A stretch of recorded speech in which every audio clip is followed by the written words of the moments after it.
प्रतीत होता है हम दक्षिण की ओर पहुंच चुके हैं। मूषक जी, अब तो हम ऋषि अगस्त्य के तप स्थल के निकट ही होंगे ना?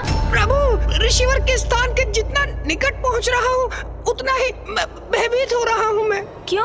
आप क्यों भयभीत हो रहे हैं मूषक जी? प्रभु, ऋषि अगस्त्य का तपोबल, उनकी शक्ति तो विख्यात है। मैं तो पूर्व में ही मूषक हूँ, अब कहीं उनके शाप से मैं चींटी ना बन जाऊँ। मूषक जी, व्यर्थ है आपकी ये चिंता।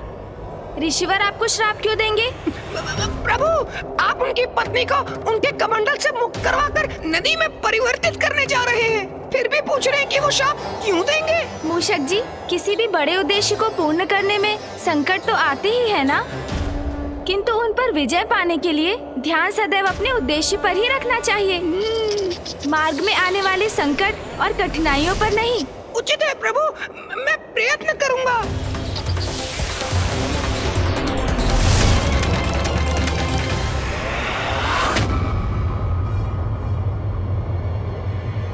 वो देखिए मूषक जी, वो रहे ऋषि अगस्त्य। प्रभु के कहने पर भी मैं भयमुक्त होकर ऋषिवर के निकट जाने का साहस ही नहीं जुटा पा रहा हूँ। मूषक जी, क्या हुआ? आपने अपनी गति धीमी क्यों कर ली? चलिए अब शीघ्र नीचे उतरिए। प्रभु, मेरा सुझाव मानिए तो आपको जो भी उपाय करना है यही ऊपर से कर लीजिए प्रभु। शीघ्रता से हमारा कार्य संपन्न भी हो जाएगा, फिर नीचे जाने की आवश्यकता ही क्या है। मूषक जी, ये क्या कह रहे हैं आप? क्या ये विचार है आपका कि मैं ऋषिवर का कमंडल उठाकर यहाँ से ओझल होकर ये कार्य संपन्न करूँगा? उत्तम, अति उत्तम योजना है प्रभु। आप ना ऋषिवर का कमंडल उठा लीजिए, अपने हाथ में लेते ही उसे पलट दीजिएगा। हो गया कार्य पूर्ण, और इस प्रकार अति शीघ्र हमारे उद्देश्य की पूर्ति होगी, और जब तक ऋषि अगस्त्य के नेत्र खुलेंगे हम यहाँ से जा चुके होंगे प्रभु। मूषक जी, हम यहाँ चौर्य कर्म करने नहीं आए हैं। हम सर्वप्रथम ऋषि अगस्त्य को उनके तप से बाहर निकालेंगे, समझाने का प्रयास करेंगे उन्हें, और उसके लिए तो आपको सर्वप्रथम नीचे उतरना होगा। जी प्रभु। स्मरण रखिए मूषक जी, किसी अनुचित कर्म का विचार भी हमारे प्रयासों को निरर्थक कर देगा। क्षमा कीजिएगा प्रभु, मैं नीचे उतरता हूँ प्रभु।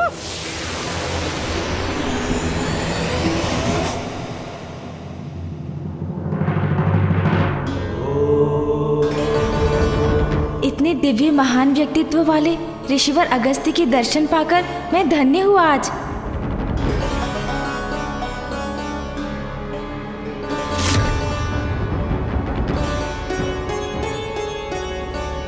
पुत्र, तुम्हें कावेरी नदी को मुक्त कराना होगा ताकि इसका जल जन जन तक पहुंच सके। ऋषिवर अगस्त्य का ध्यान मुझे भंग करना ही होगा ताकि मैं संपूर्ण वन्य जीव जंतुओं, वृक्ष आदि व मनुष्यों के प्राण रक्षित कर सकूं। प्रभु, जो भी करना है शीघ्र करिए ना, जिससे हम भी शीघ्र यहाँ से प्रस्थान कर सके। मूषक जी, ऋषिवर को उनके तप से बाहर लाने की उचित युक्ति का विचार करने दीजिए मुझे। युक्ति का विचार? अर्थात प्रभु, अभी तक कोई युक्ति, कोई योजना नहीं है आपकी? मूषक जी, बड़ी सूक्ष्मता से योजना पर विचार करने की आवश्यकता है, जो मैं करने का प्रयास कर रहा हूँ, और आप बार बार कुछ कहकर जिसमें बाधा डाल रहे हैं। यदि आपके पास कोई उत्तम योजना है तो आप क्यों नहीं बता देते मुझे, और यदि नहीं है तो मुझे शांति से विचार करने दीजिए। जी प्रभु। ऋषिवर का ध्यान कैसे भंग होगा? व्यवधान से प्रभु। व्यवधान से अर्थात? हाँ प्रभु, तीव्र वायु प्रवाह से आंधी उत्पन्न करिए आप। आंधी।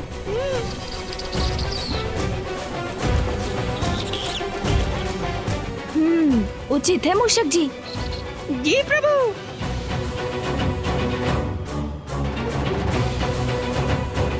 क्षमा कीजिएगा ऋषिवर, किंतु मैं विवश हूँ। मुझे इस क्षेत्र के उद्धार के लिए ये आंधी उत्पन्न करनी पड़ रही है।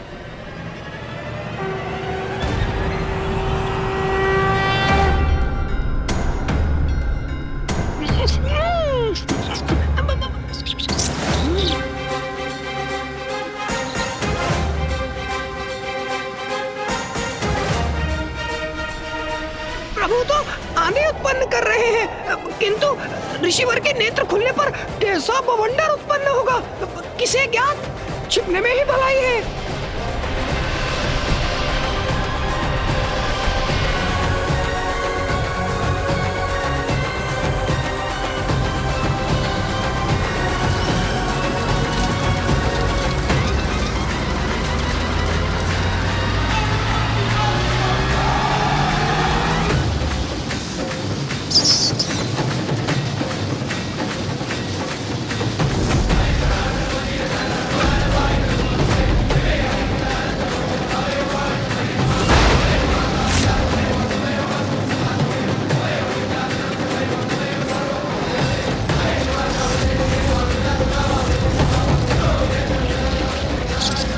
ये आंधी तो ऋषिवर तक पहुंचने ही वाली है।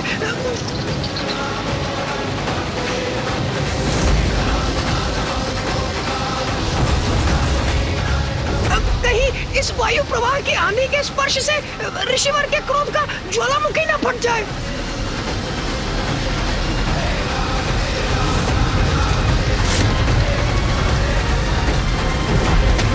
अब शीघ्र भंग होगा ऋषिवर का ध्यान।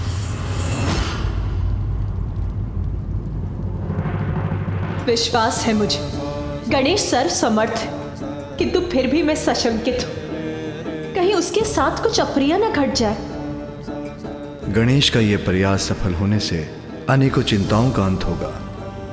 ऋषि अगस्त्य का क्रोध जागृत हुआ तो एक नवीन संकट उत्पन्न होगा।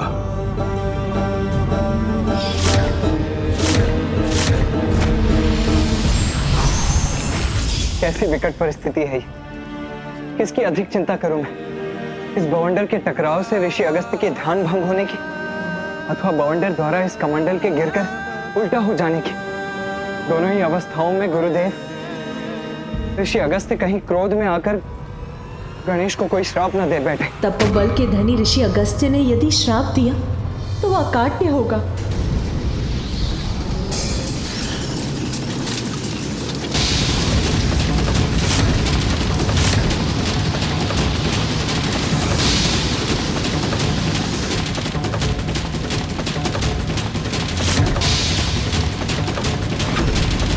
प्रतीत होता है ऋषिवर का कमंडल अब गिरने ही वाला है।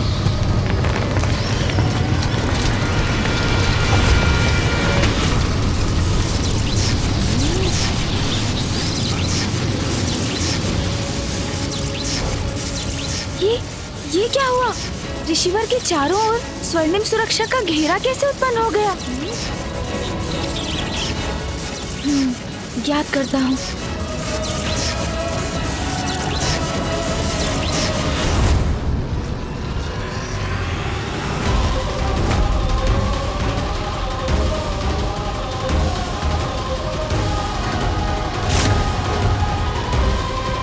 ये क्या?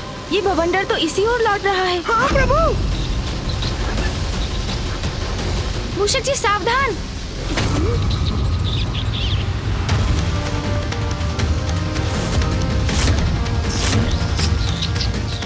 इससे रक्षित होना होगा।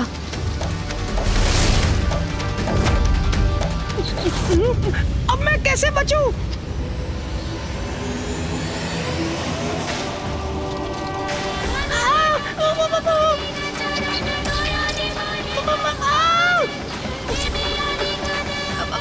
प्रभु, कुछ कीजिए प्रभु, रोकिए इस बवंडर को।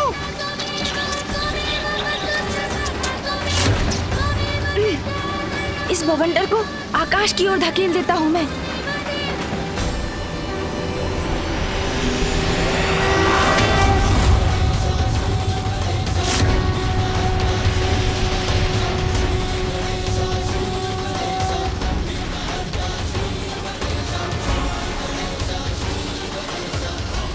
हम रक्षित हो गए प्रभु। मूषक जी, अब हम सुरक्षित हैं। अब ये वायु प्रवाह तो शांत हुआ, किंतु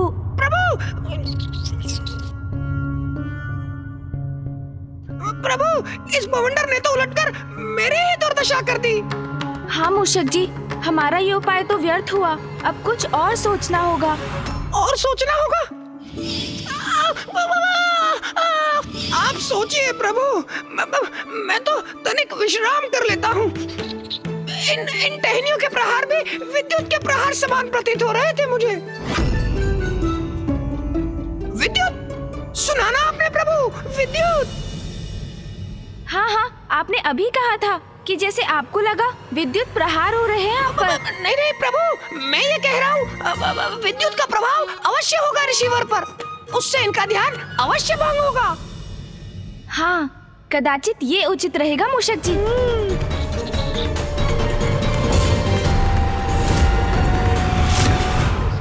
आशा है ये युक्ति कार्य करेगी।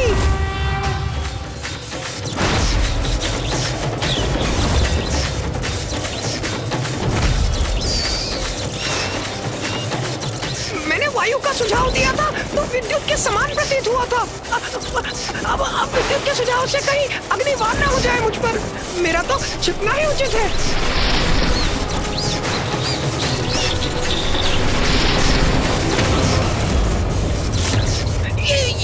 ये विकराल मेघ उत्पन्न हो रहे हैं। अब आकाश तो काले विकराल मेघों से घिर गया है। ऋषिवर तो अभी भी ध्यान मग्न ही है, किंतु उनका ध्यान भंग होते ही मैं भी संकट में पड़ सकता हूँ। मेरा इस वृक्ष की आड़ से स्वयं को सुरक्षित करना ही उचित है।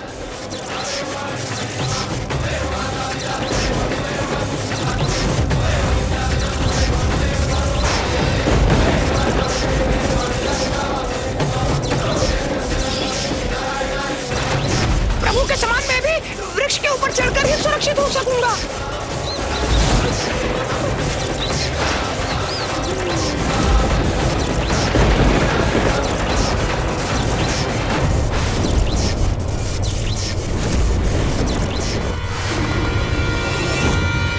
ये गणेश ने ये क्या कर दिया?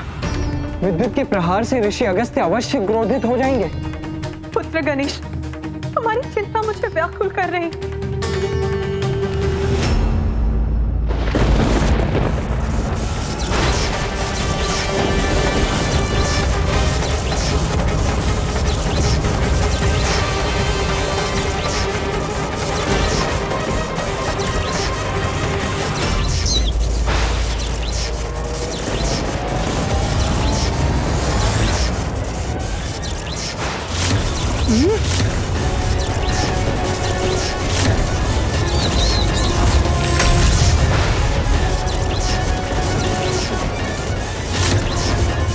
ये विद्युत वृक्ष की ओर भी आ सकती है। मुझे इस वृक्ष से दूर हट जाना चाहिए। ये कैसे संभव है? ये विद्युत तो मेरी ओर ही आ रही है। प्रभु,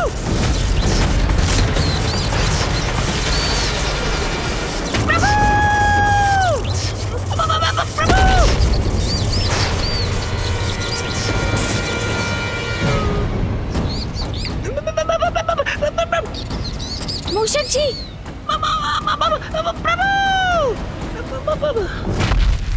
आप कुशल तो है ना मूषक जी? वृक्ष के ऊपर क्यों चढ़ गए थे आप? वृक्ष विद्युत को अपनी ओर आकर्षित करता है, ये तो आपको भी ज्ञात होगा ना मूषक जी? हाँ प्रभु।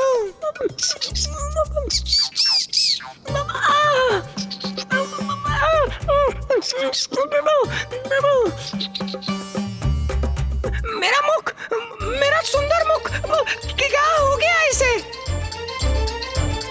देखिए प्रभु, मेरी सुंदर मुख पर कैसी कालिमा छा गई है। मेरी सुंदरता विलीन हो गई। नहीं मूषक जी, आप तो पूर्व के समान ही दिखाई दे रहे हैं। आपको तो कुछ भी नहीं हुआ।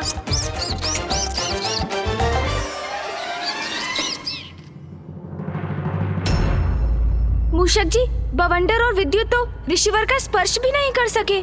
इनसे भिन्न कुछ और उपाय करना होगा मुझे। प्रभु गणेश की सारी योजनाएं असफल हो रही हैं। मुझे शंका है, कहीं उसकी योजना का कोई भीषण परिणाम ना हो।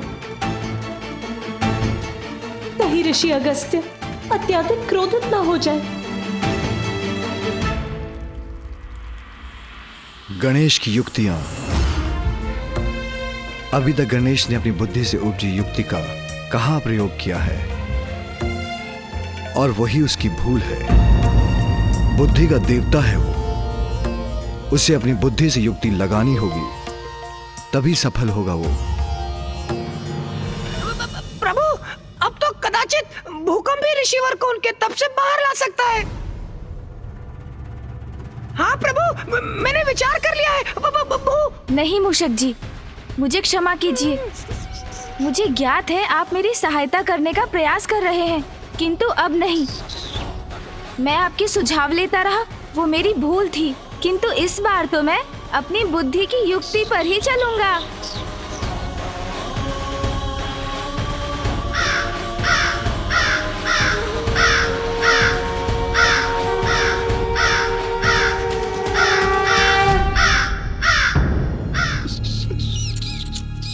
काग? प्रभु, मूषक जी,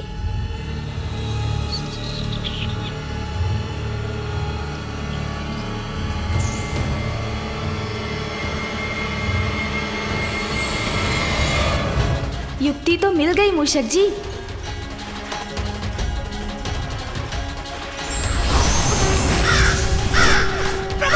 कहाँ उड़े जा रहे हैं आप?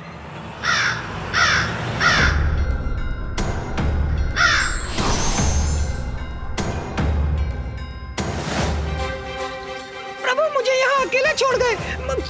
यदि ऋषिवर का ध्यान भंग हुआ तो, और मैं उनकी दृष्टि में पड़ गया तो अवश्य शाप दे डालेंगे मुझे।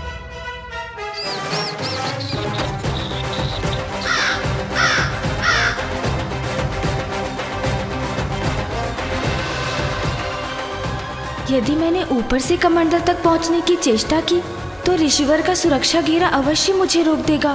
कदाचित मुझे नीचे से धरती के भीतर से कमंडल तक जाना चाहिए।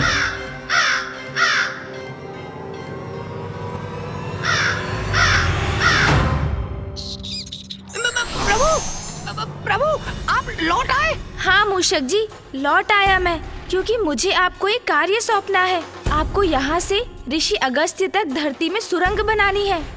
सुरंग का निर्माण करना है ऋषिवर तक? हाँ मूषक जी, जिससे मैं सुरंग के मार्ग से ऋषि अगस्त्य तक पहुँच सकूं। विलंब मत कीजिए आप।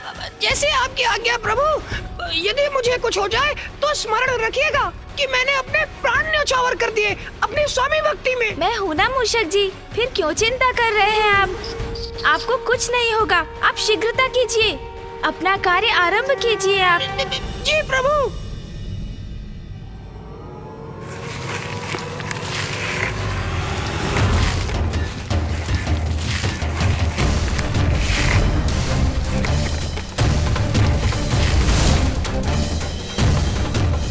मूषक जी, सुरंग का कार्य पूर्ण हो गया? प्रभु, सुरंग तो तैयार है, किंतु प्रभु ने तो मेरी बात ही नहीं सुनी। मैंने सुरंग तो बना दी, लेकिन ऋषि अगस्त के भय से सुरंग के दूसरी ओर बाहर निकलने का छिद्र ही नहीं बना पाया।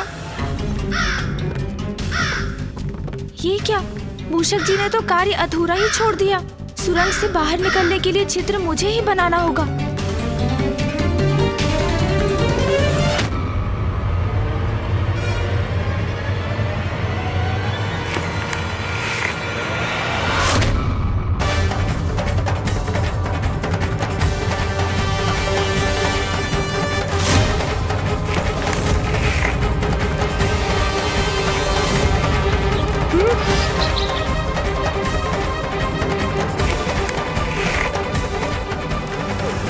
ये क्या? प्रभु तो कमंडल को गिराने वाले हैं।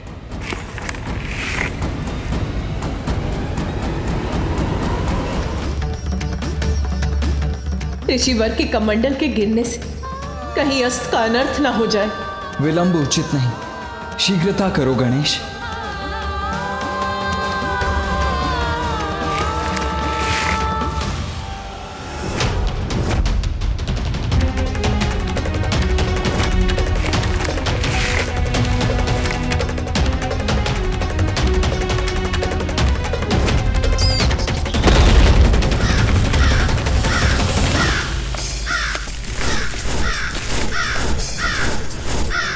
कमंडल तो पुनः स्थित हो गया।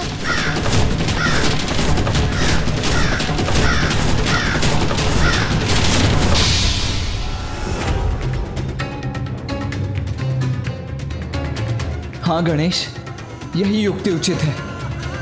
अपने पंख से उलट दो कमंडल को, मुक्त कर दो माँ लोपामुद्रा को। हाँ प्रभु, उचित है। आपके पंख फड़फड़ाने से कमंडल गिर जाएगा।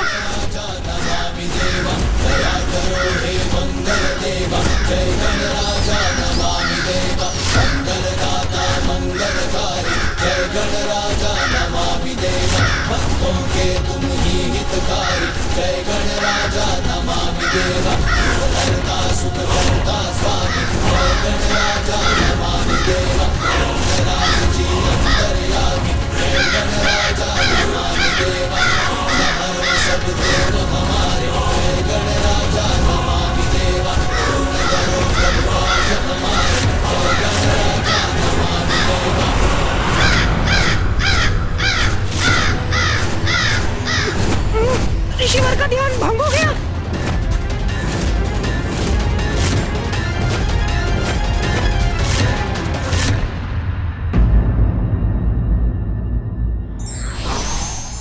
कार्य में जब तक सफलता ना मिले तब तक प्रयास करते रहना चाहिए।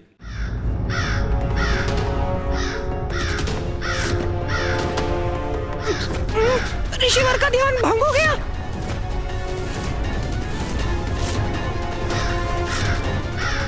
ऋषिवर के मुखमंडल पर क्रोधाग्नि स्पष्ट दिखाई दे रही है। कदाचित इसका परिणाम अच्छा नहीं होगा। दुस्साहसी काग, मेरा ध्यान भंग करने का दुस्साहस कैसे किया तुमने? दूर हटो यहाँ से। मैंने कहा ना, दूर हटो मेरे कमंडल से। मुझे शीघ्रता से नहीं, अभी तो बुद्धिमानी से कार्य लेना होगा।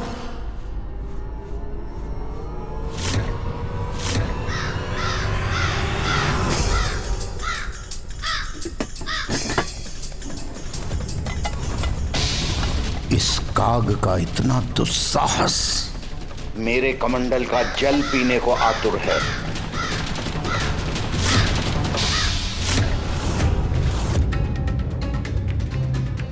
मेरी चिंता सत्य ना हो जाए। कहीं क्रोधावश ऋषिवर गणेश को दंडित करने के लिए उसे श्राप ना दे दे। गणेश, ऋषिवर को और क्रोधित मत करो। इसी पल लौट आओ, मुड़ जाओ वहां से।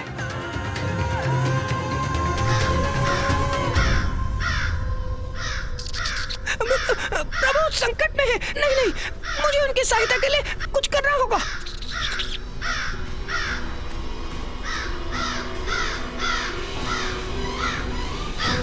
मुझे क्षमा कर दीजिए प्रभु। मेरे पांव तो ऋषि अगस्त के भय के कारण जड़ हो गए हैं, आगे ही नहीं बढ़ रहे हैं।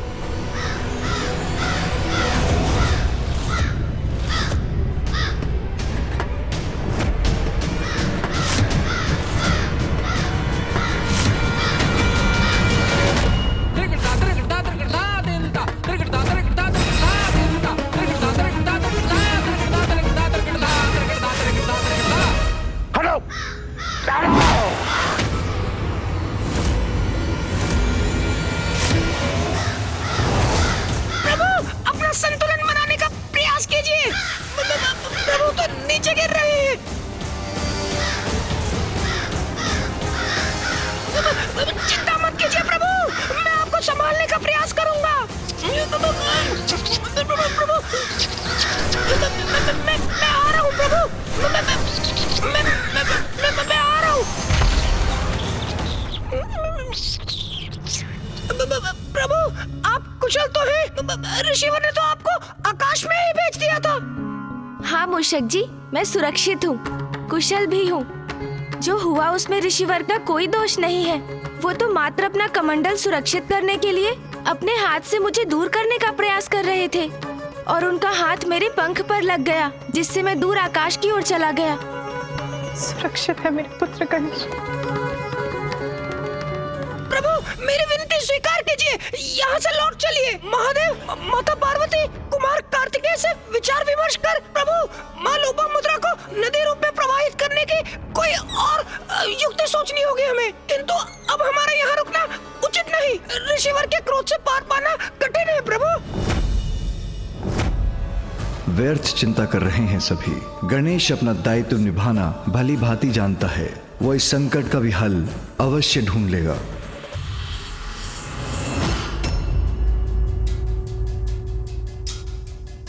अब दूर हट गया वो काग, पुनः ध्यानस्थ होता हूं मैं।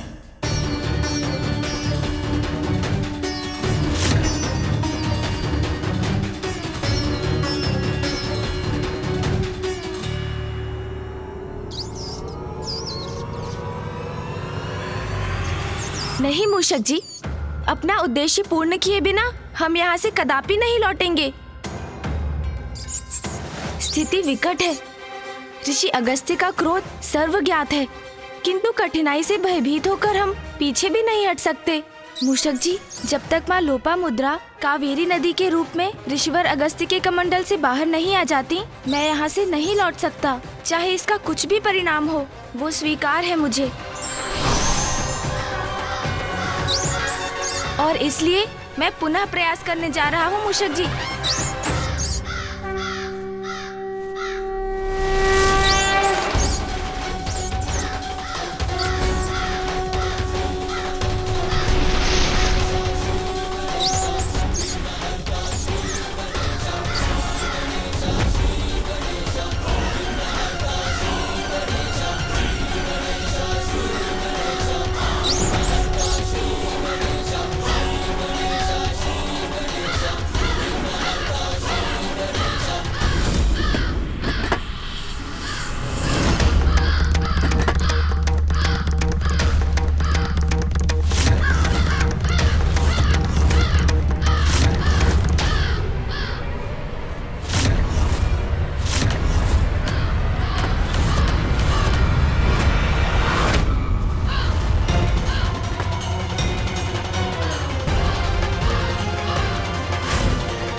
तुम पुनः आ गए काग।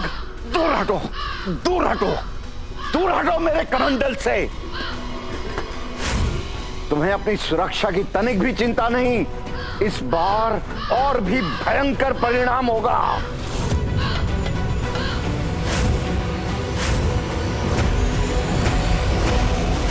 दूर हटो, दूर दूर हटो।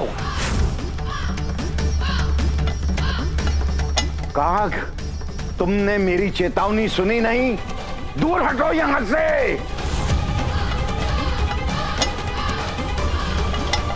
हटाओ, हटाओ। मेरे कमंडल को स्पर्श भी किया तो उसका भयंकर दुष्परिणाम भुगतोगे तुम। हटाओ यहां से, जाओ। मेरा कमंडल।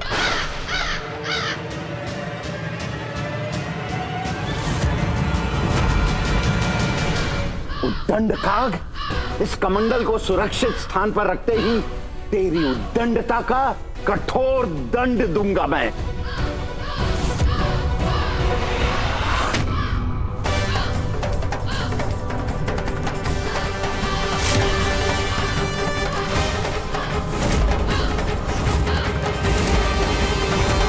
मेरे कमंडल पर स्थित होने का दुस्साहस कैसे किया तुमने? हट जाओ यहां से, हट। काग हठी होते हैं ये तो सर्वज्ञात है, किंतु तुम्हारा हठ साधारण नहीं है। इतना साहस तो कोई साधारण काग नहीं कर सकता। मुझे क्षमा करें ऋषिवर, किंतु इस कमंडल को तो गिराना ही होगा, और इसे गिराएंगे आप। तुम्हारा मेरे कमंडल पर स्थित होना उचित नहीं है। हट, हट, हट, हट, हट, हट, हट, हट।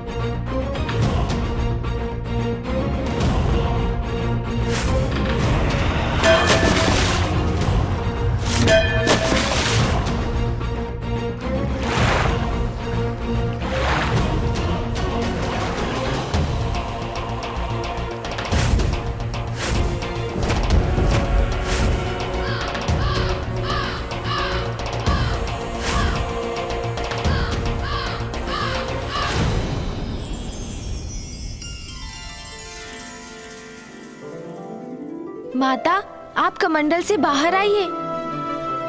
हाँ माता लोपामुद्रा, आपके स्वामी अगस्त्य ऋषि अपने हाथ से आपको प्रवाहित होने का संकेत दे रहे हैं।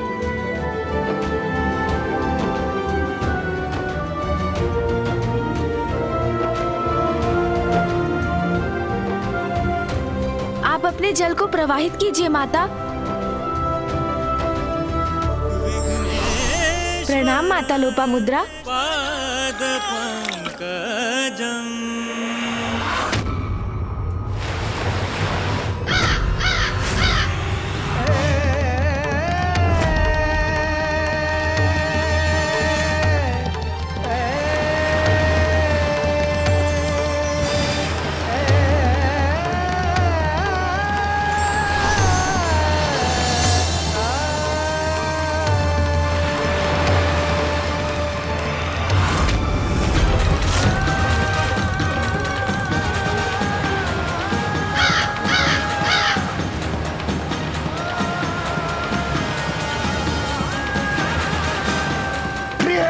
लोपामुद्रा,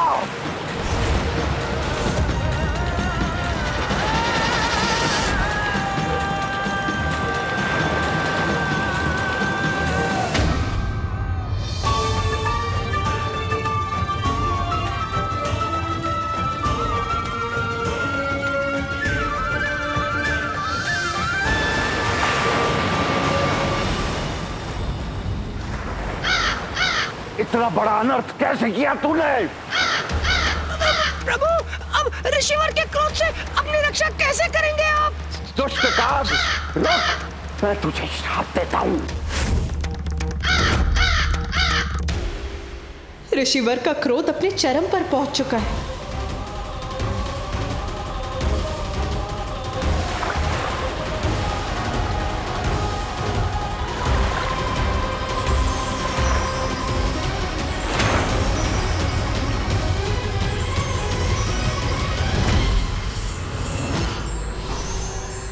ऋषि अगस्त्य, वक्रतुंड महाकाय सूर्यकोटि समप्रभ निर्विघ्नं कुरु मे देव सर्वकार्येषु सर्वदा।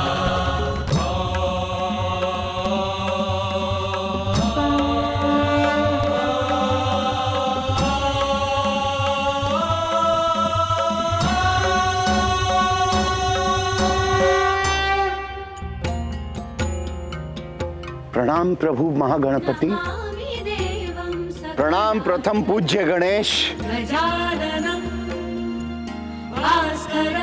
मेरी ही प्रेरणा से जग कल्याण हेतु गणेश ने आपके कमंडल में बाधित नदी को मुक्त कराकर उन्हें प्रवाहित किया। प्रभु, मोहवश कितनी बड़ी भूल कर बैठा मैं। जन कल्याण में बाधित बन बैठा, नियति को बाधित किया मैंने, और ये भी ना समझ सका कि काग रूप धारण कर प्रथम पूज्य गणेश स्वयं मुझे उचित कर्म करने का संकेत दे रहे हैं। मुझे क्षमा कर दीजिए प्रभु, मुझे क्षमा कर दीजिए, क्षमा कीजिए महागणपति, क्षमा करें प्रभु। मैं बहुत लज्जित हूं प्रभु, बहुत लज्जित हूं, मुझे क्षमा कर दीजिए। एक ऋषि, एक तपस्वी होकर आसक्तिवश मैं अपने को मुक्त नहीं कर सका। सदा जन कल्याण मेरा उद्देश्य रहा, किंतु आसक्तिवश मैं ही उसमें बाधा बन गया। सबको सुख पहुंचाने वाली, धरती को जल से सींचने वाली नदी को मैंने रोक रखा। बहुत बड़ी भूल हो गई मुझसे प्रभु, बहुत बड़ी भूल हो गई। मुझे क्षमा कर दीजिए, मुझे क्षमा कर दीजिए प्रभु, मुझे क्षमा कर दीजिए, मुझे क्षमा करे परम पूज्य गणेश जी।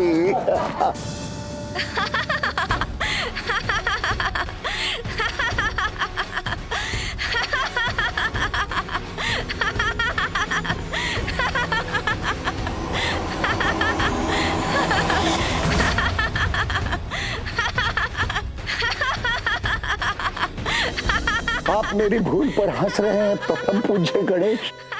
उचित है, कदाचित ऐसी भूल का यही उचित परिणाम है।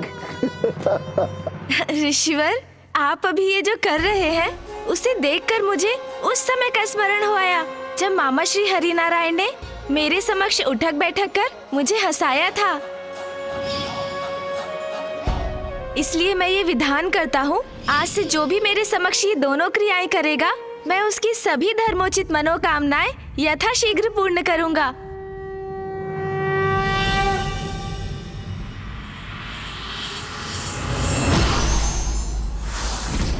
और ऋषिवर, आप भी मुझे क्षमा करें। मेरा आशय आपको दुख पहुंचाने का कदापि नहीं था। भूल तो मुझसे हुई थी। मेरे द्वारा सागर जलपान से ही यहाँ सूखा पड़ा था। उसी सूखे की समाप्ति के लिए नदी प्रवाहित करना चाहता था, किंतु पत्नी प्रेमवश में उसमें स्वयं बाधा बना। ये भी भूल गया कि लोपामुद्रा का जन्म दक्षिण के अकाल को समाप्त करने के लिए ही हुआ था। किंतु अब तो भूल का सुधार भी हो चुका है। देखिए ना ऋषिवर, अब तो नदी प्रवाहित भी हो रही है।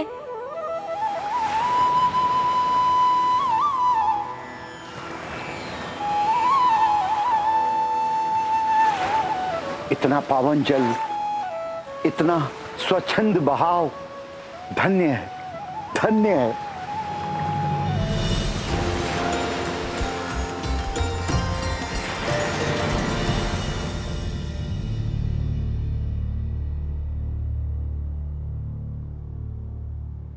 प्रभु, जल, प्रभु कृपा कीजिए, जल।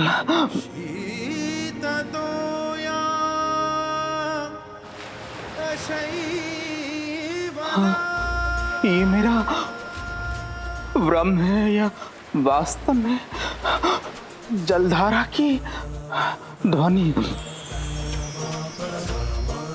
परमानंदे कुरु करुणामय कातरवंगे तव तट निकटे यस्य निवासः खलु वैकुंठे। प्रभु, आप धन्य हैं। आपने मेरी प्रार्थना सुन ली।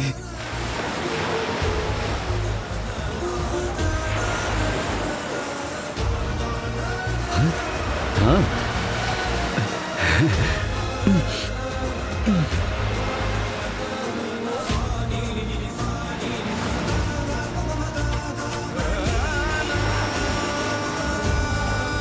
इस नदी के जल ने तो हमें तृप्त कर दिया।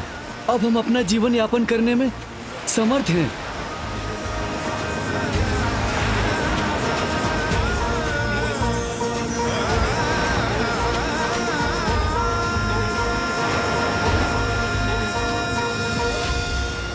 जल से परिपूर्ण हो गया हमारा जीवन। अब कोई कमी नहीं है हमारे जीवन में। इस जलधारा ने तो हमारा जीवन ही सुखमय बना दिया। जल क्रीड़ा में बहुत आनंद आ रहा है।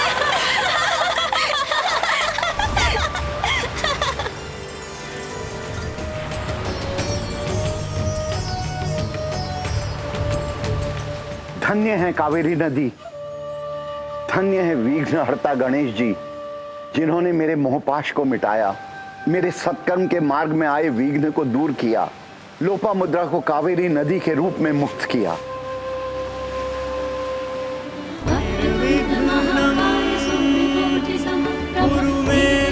माँ लोपामुद्रा का कावेरी नदी के रूप में प्रवाहित होने से मेरा कार्य संपन्न हुआ। अब दक्षिण में कभी जल का अभाव नहीं रहेगा।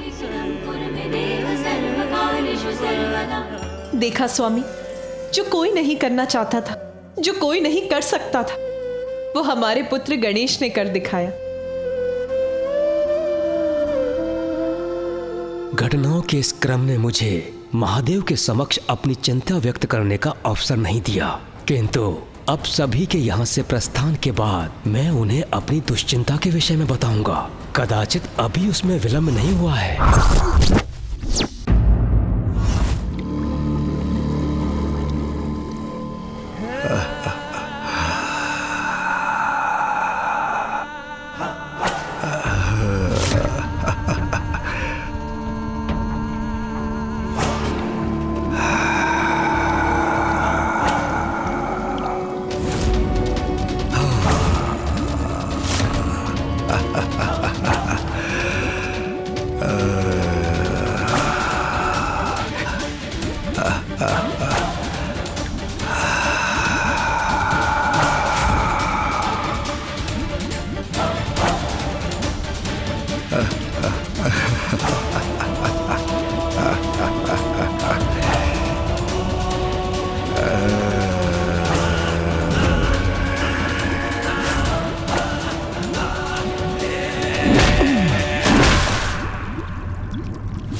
रोमांचक है तुम्हारी क्रीड़ा,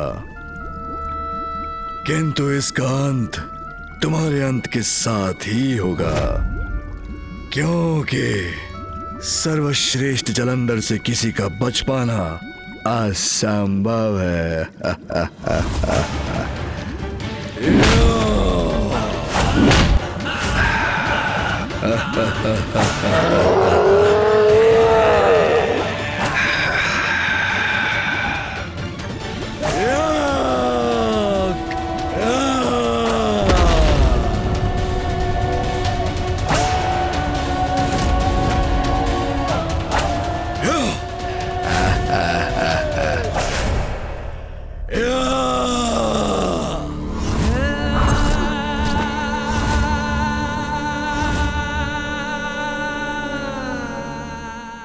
शक्ति और युक्ति का प्रयोग यदि लोक कल्याण के लिए किया जाता है तो उसकी सराहना होती है, किंतु उसका प्रयोग यदि स्वयं के स्वार्थ और किसी को आहत करने के लिए किया जाए तो स्वयं के लिए घातक हो सकता है। धार्मिक वीडियो सबसे पहले देखने के लिए हमारे चैनल को सब्सक्राइब करें और बेल आइकन दबाएं।